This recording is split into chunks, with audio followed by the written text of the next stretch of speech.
back to my film and TV channel. Hope you're all staying safe and well. And we got a drama film today that's yes, limited theatre release here in the UK from about the 29th of March. So I'm recording this on the 29th of March itself, so you might be able to grab a look at this if you fancy it. Yeah, I can't harshly recommend this one, but we'll have a look at it anyway. I'll tell you a little bit about it and what other people are thinking, which is just as important. I'm going to have a look at something that's simply called Drift. Please, if you're new to the channel, push that subscribe button, push the bell notifications, everything film and TV, of course. Great to have you on board. Information, vlogs, reviews like this, series reviews, lots of different things, even the odd quiz thrown in. So please check out the channel. There's always stuff on it every single day. I release at least one vlog, if not a couple some days. And then you will notice some stuff on my football team, Manchester City, as well. So that's any interest to you or anyone you might know. If you're not interested, you can give anyone a kick in my direction. I'll be very, very grateful. And all likes are very welcome, guys. If you can give us a like for this film or for me or for both. Give us 2 likes. Well, you can only give us 1, can't you? Unless you've got two accounts, which a lot of people have. I'm not saying any, not naming names. There we go. Anyway, Drift, 93 minutes. It's classed as a 15. 15? Possibly, yeah. Could have been a little bit lower, I thought. It certainly could have been a 15 if it had been presented a little bit differently, that's for sure.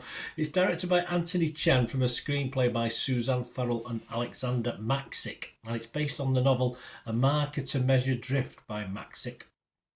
A French, British and Greek co-production. It's Chen's first English language feature. Okay, we'll probably let him off a little bit, I suppose.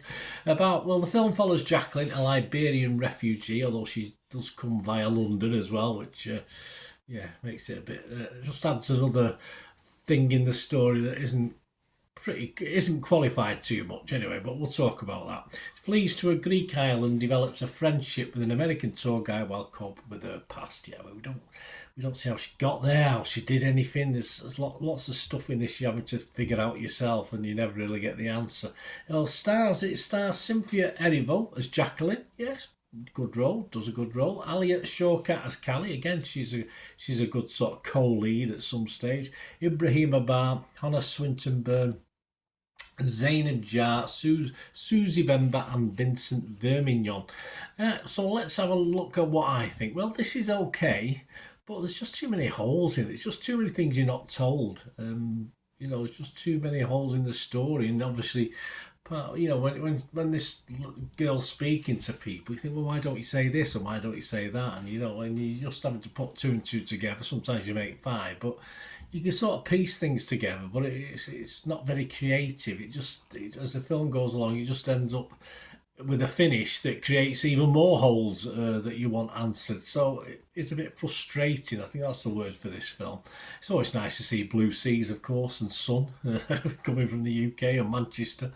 I just felt, despite a pretty gritty backstory, which is what it is to explain how this girl is, who she is, I just don't think the film does it justice, really. It's just sort of glosses over things without really getting any meat on the bone on this one. And it is a shame because it's a waste, as I said, of 2 decent acting talents, for which there was chemistry between them, but like everything else, we never got to see that chemistry too much. So again, unfortunate. I will give it a score, but it's not one I can heartily recommend, guys. I mean, it's just a bit. Some people think, what the hell's this about? But yeah, I will give it a score. I'll give it my minimum score, this one. So I'm going to be rotten if it was Rotten Tomatoes. I couldn't be definitely fresh on this. I've been mixed though on Metacritic. I'll be mixed on it, and I'm going to give this my lowest score of 5 out of 10. I said just too much missing from this film for me to really appreciate it. The rest of the scores at the 29th of March, well, Rotten Tomatoes, 5.7 out of 10, so a little bit higher to me. 72% of the 46 critics were positive, so that's okay, but it just gets a 5.7. The consensus, thanks to stellar work from Cynthia Erivo and Elia Shawkat, I agree. Drift frequently engages despite an often hazy narrative. I think that's good, isn't it? Hazy narrative, I like that. Metacritic give it 60 out of 100 just based on 8 reviews. So 4 were positive, 2 mixed and 2 negative. So again, an Internet Movie Database, probably the most important one, Joe Public, although it's a bit slewed sometimes early doors. Only 250 scores and reviews left, and it just averages 6.1 out of 10, which is obviously okay, watchable, but a little bit higher than I think it deserves in fairness. So there you go, guys. As I say, if you do get to watch it, just let me know what you think. It'd be great to hear from you. Till we meet again, well, that's one thing, don't I? Please stay safe, everyone. Bye for now.